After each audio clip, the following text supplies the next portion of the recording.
Welcome back po sa Panahon TV. Sa punong ito, balikan lang po natin kung ano nga ba yung mga dapat nating asahan sa lagay ng ating panahon sa mga susunod na oras sa araw na ito ng Biyernes. Ayon po sa Pag-asa, ngayon po ay umiiral itong easterlies o yung hangin po yan mula sa silangan. O tulad po nabanggit ko kanina, yan po yung hangin mula po yan dito sa Dagat Pasipiko. At ito po ay merong katangian na warm and humid. Kaya inaasahan po natin na ito po ay patuloy na magdadala ng mainit na panahon dito sa ating bansa. Actually nga po ngayon po ay halos buong bansa po ay naapektuhan ng wind system na ito.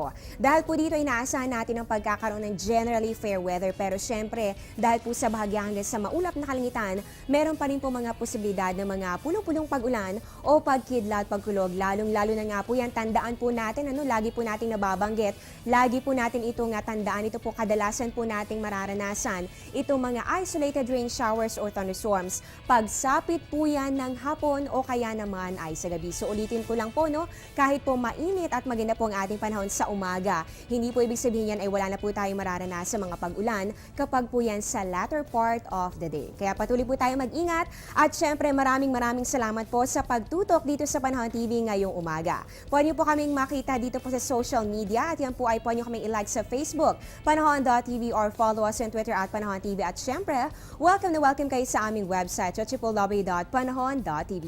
Abangan niyo po kami mamaya sa Balitaan Good Morning Boss at sa oras-oras sa Panahon TV Express dito lamang sa Telebisyon ng Bayan.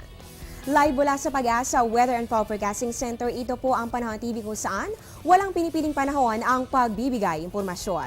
Nakasama niyo po ang iyong weather lover Amor La Rosa na nagsasabing ang taong handa at mahinahon kayang lagpasan ang hamon ng panahon.